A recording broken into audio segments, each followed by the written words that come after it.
We should take in my brother's kid. One day, my husband suddenly said that he would take over their child. He didn't even bother asking for my opinion. I'm reaching my limit with his increasingly arrogant behavior. I have to do something about this situation for the sake of my daughter and myself. My name is Carrie. I've been married to Scott for 5 years, and we've been together for 7. We have a lovely daughter named Tracy. She is 3 years old and has just started preschool.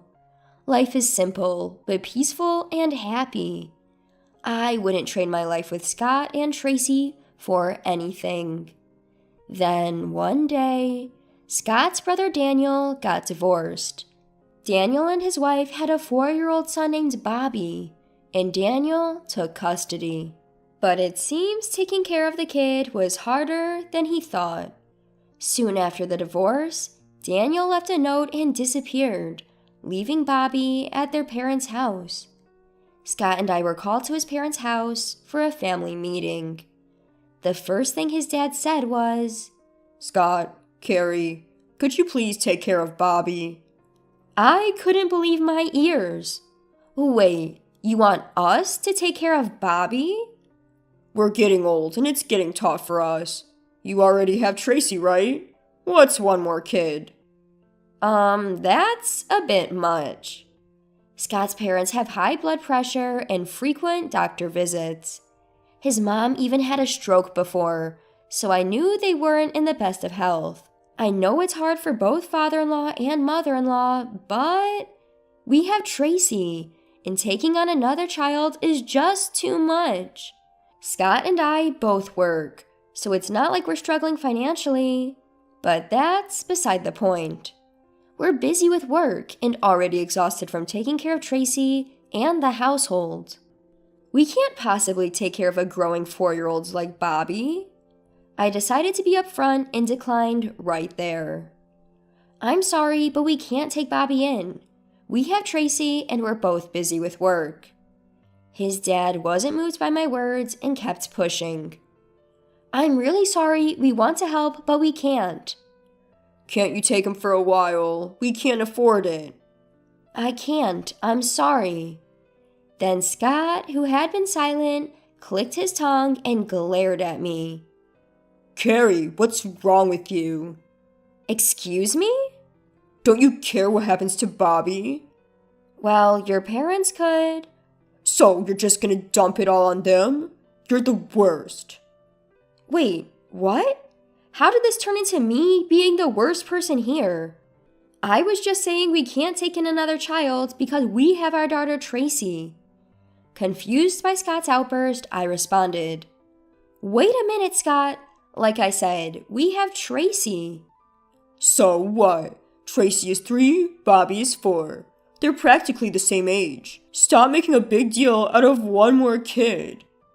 One more kid? Do you even understand how hard parenting is? We both work, we can manage. Don't you feel sorry for Bobby? Scott continued to blame me for refusing to take in Bobby. And what's worse, from his tone, it's clear he has no intention of helping out. I'm a parent too, and I do feel sorry for Bobby. But parenting requires a lot of commitment. Scott has never really helped with Tracy or the housework. I've been the one doing everything. If we take in Bobby, I can see it all falling on me. I have to stop this. Look, I can't do it. I can't give Bobby the same love and attention as Tracy. What? He's my brother's kid. How can you say that? Remember what I told you before? Bobby has been towards Tracy. That story again. Yes, there's another reason I don't want to take in Bobby. He's always been clingy with Scott and me because his parents never gave him much attention. That would be fine, but whenever Tracy comes around, Bobby becomes openly hostile. Hey, get lost! Don't come here! Tracy always starts crying at Bobby's words. Stop crying! Go away, you ugly kid! He's thrown toys at her, and even pushed her down multiple times. Even if he's just 4, I can't stand how Bobby harms my precious daughter. If we take him in, he'll surely target Tracy again. I have housework and a job. I can't watch them every second. I've tried to explain this to Scott multiple times. I don't have the confidence to care for Bobby properly.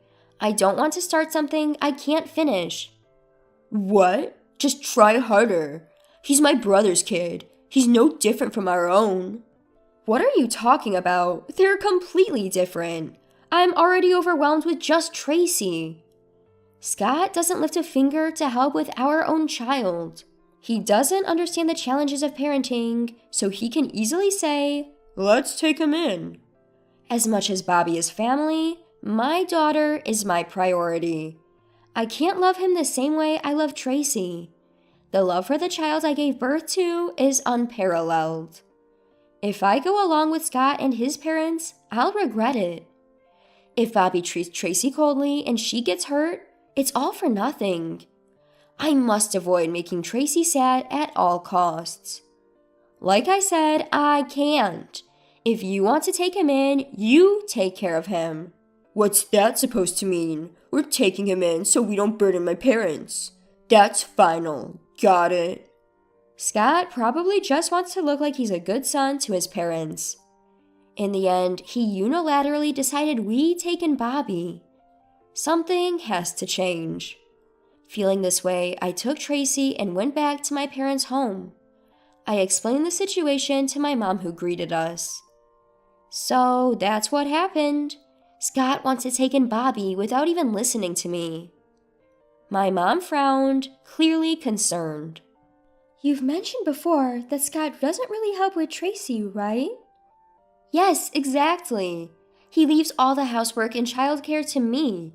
Taking in Bobby would just add to my burden. And on top of that, Bobby has been hostile towards Tracy. Yes, that's why I can't agree to take him in. My mom understands me well, as I often consult her about various issues. She agreed, saying, "Taking in Bobby would only make things harder for you." I spent the night at my parents' home, indulging in their care. The next day, I found a slew of voicemail messages from Scott on my phone. "Running off to your parents won't change my mind. Bobby was happy when I said he could come. Don't trample on a child's feelings. You're basically Bobby's mom now. Get back here and take care of the house." His unreasonable demands left me more stunned than angry. Ignoring his messages, I turned off my phone. Scott, reaching his limit, showed up at my parents' home. I can't keep running away. I decided to have a face-to-face conversation with Scott. We asked my parents to leave the room, creating a space for just the two of us. As soon as we were alone, Scott started yelling at me. "Hey, apologize to me right now." What? "What do you mean, what? Running off to your parents and neglecting the housework for 2 days?" Apologize? Why should I? It's absurd that he expects me to do all the housework when we both work. Annoyed by his selfishness, I responded calmly. Do you still not understand why I went back to my parents? It's because you're not listening to me. "What? I never thought you'd be so cold. Don't you feel sorry for Bobby?" Scott, catching his breath, continued. "Bobby is my brother's son." Then let me ask you, you don't even take care of Tracy. Do you really think you can handle Bobby too? "Whenever. It'll work out. Bobby is older than Tracy. He can take care of himself. He might even be easier to handle." That's not the point. Bobby pushed Tracy before and couldn't even say sorry. He's not well disciplined. How can you say he'd be easier to handle? I can't do it. "You're so stubborn." Scott sighed, looked at me, and said something unbelievable. "Listen, you're my wife, and a wife is supposed to obey her husband. That means if I say we're taking care of Bobby, you have a duty to follow." Are you serious? I asked. "Of course I am. You just need to listen to me. We're taking Bobby in. End of discussion. Scott slammed the table and glared at me. That was the last straw. I looked him straight in the eyes and said, "Can you stop? Why do I have to obey you just because I'm your wife? I'm not your personal servant, you know." What are you even talking about? The one saying incomprehensible things here is you, Scott. Bobby is just a relative to me right now. If we divorce, he'll be nothing. Do you get that? Wait, what? Scott was clearly shaken by the mention of divorce. Divorce? Why are you bringing that up now? We're not getting a divorce. Why do you get to decide that? That's up to me, isn't it? Don't tell me you think I could never dislike you, because I'm already fed up. You're joking, right? Do I look like I'm joking? I can't take Bobby in, emotionally or otherwise. It's just not possible. Scott finally seemed to grasp the gravity of my refusal. Still, he tried to maintain his composure and said, Stop it. If we divorce, you're the one who's going to suffer. Suffer? How? You'll be a single mom. Can you raise Tracy on your own? I don't see why not. What? Scott was dumbfounded by my unexpected answer. Regardless of him, I continued. I've been silent about this because of your pride, but I actually earn more than you. I have more than enough to raise Tracy on my own. That can't be. Plus, if we divorce, I'll move back to my parents' home. They adore Tracy and are much more reliable than someone who doesn't help with housework or childcare. What the hell is going on? Scott was stunned, clutching his head in disbelief. Realizing he couldn't win, he clenched his teeth and left without another word. I couldn't help but chuckle at the look on his face. I later found out that Scott had told his parents behind my back. We'll take Bobby in and Carrie will take care of him. How far will he go to save face? My refusal to take Bobby and my return to my parents' home threw a wrench in his plans. Scott and his parents were in complete disarray. We can't take Bobby because Carrie went back to her parents. It's impossible. What are you talking about? We already said we couldn't take him. You were the one who insisted. That's because Carrie's not here. Then you take him. You earn enough to support one child, don't you? Why should I take him? Send him back to his dad, his real dad. Scott exclaimed. We still had no idea where the brother-in-law was, and his ex-wife was unreachable. In the end, Scott had no choice but to take responsibility for Bobby. As for me, living apart from him made me realize there was no point in staying married. When I finally brought up divorce, Scott seemed to grasp the gravity of the situation. Over the phone, he pleaded, tears in his voice.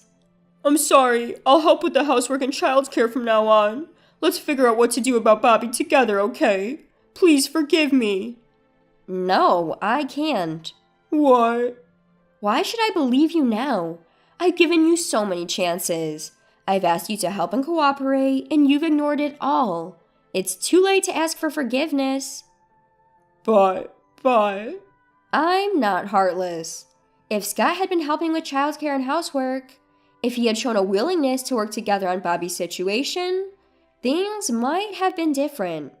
But the one who dismissed my feelings from the start was Scott himself. I'm not naive enough to believe his convenient promises. We officially divorced after that. Of course he's obligated to pay child support for our daughter. Between taking care of Bobby and now having to pay child support, his disposable income will likely shrink. He's still searching for his brother, but with no luck so far. Apparently, he's having a hard time managing Bobby. Well, he brought it upon himself. As for me, I'm living peacefully with my daughter and parents. I do feel sorry for Bobby, abandoned by his biological parents, but I hope my ex-husband learns just how hard housework and childcare can be.